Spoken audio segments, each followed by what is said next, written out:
ठीक है sir. Sir इसके अलावा एक सवाल मेरा रहेगा, अभी खबर आई थी थोड़ी देर पहले ही कि सेबी ने जो है हामी भर दी है जियो ब्लैक रॉक के फ्लेक्सी कैप फंड के लिए।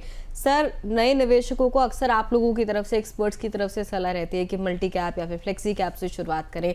इसके अलावा सर ये थोड़े बैलेंस फंड भी रहते हैं, हर चीज़ का एक्सपोजर इसमें नजर आता है तीनों कैप्स का।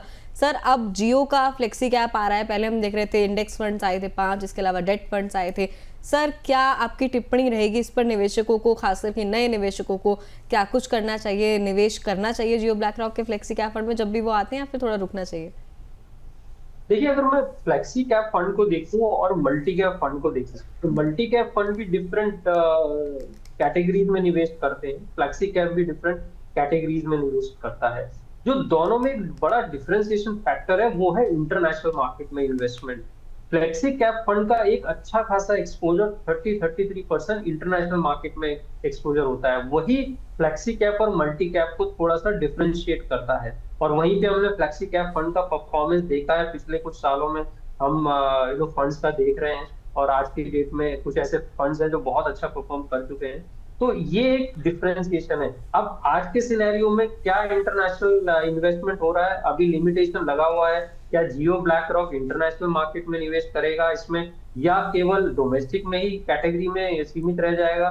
और डोमेस्टिक कैटेगरी की जब हम बात करते हैं तो large cap, mid cap, small cap, ये कैटेगरीज हैं, इसी में निवेश होगा। मल्टी कैप फंड्स भी यही करते हैं, थोड़ा सा अंतर हो सकता है, शायद फ्लेक्सिबिलिटी फ्लेक्सी कैप में ज्यादा मिलती है। तो मुझे ऐसा लगता है कि फ्लेक्सी कैप पॉइंट ऑफ, अगर मैं केवल कैटेगरी को देखूं तो मेरे लिए बड़ा अट्रैक्शन है इंटरनेशनल एक्सपोजर। वो इंटरनेशनल एक्सपोजर अभी बंद हो रखा है फंड्स के अंदर। अगर वो होता है तो मेरी राय में फंड, फ्लेक्सी कैप फंड जैसे और है वैसे ही जियो ब्लैक रॉक का फ्लेक्सी कैप फंड हो जाएगा। लेकिन क्या, कितना एक्सपोजर जियो ब्लैक रॉक लेता है इंटरनेशनल मार्केट में अगर शुरू करता है, और क्या एक्सपोजर रहेगा domestic, large cap, mid cap में, वो बहुत कुछ बताएगा आगे चल के क्या परफॉर्मेंस होगा। बट जैसा अगर मेरी राय है, मेरा व्यू पूछेंगे तो मेरे लिए बड़ा अट्रैक्शन वो इंटरनेशनल एक्सपोजर है, जिसमें इन्वेस्टर जो फ्लेक्सी कैप में निवेश करते हैं उनको डोमेस्टिक प्लस इंटरनेशनल दोनों में जो है एक्सपोजर मिलता है। और मेरे ख्याल से अगर वो होता है तो जियो ब्लैक रॉक भी अच्छा परफॉर्म कर सकता है आगे चल। बिल्कुल सर। ठीक है सर। एक सवाल ले लेते हैं हम लोग, और इसी बीच में देखिए बहुत सारे व्यूअर्स के सवाल आ रहे हैं। बच्चन सिंह राजपूत जी कह रहे हैं कि मेरा सवाल तो हर्ष जी ने 10 दिन से अपने चैनल पर लिए पड़ा ही हुआ है, लिया ही नहीं है। यहाँ पर मैं चाय की पार्टी दूंगा, अगर सर आप पार्टी भी नहीं देंगे ना तो भी हम आपका सवाल लेंगे और दिल से लेंगे सर। हो सकता है कि क्योंकि बच्चन साहब के नाम से बहुत सारे सवाल हमारे पास लगातार आ रहे हैं, तो हो सकता है इस पशुपेश में बीच में रह गया आपका सवाल। बच्चन जी तो ये भी कह रहे हैं कि हर्ष मुझसे नाराज है। अरे नहीं सर, मैं आपसे बिल्कुल नाराज नहीं हूँ, हाथ जोड़ के विनती है, ऐसा बिल्कुल नहीं सोचिए बिल्कुल भी।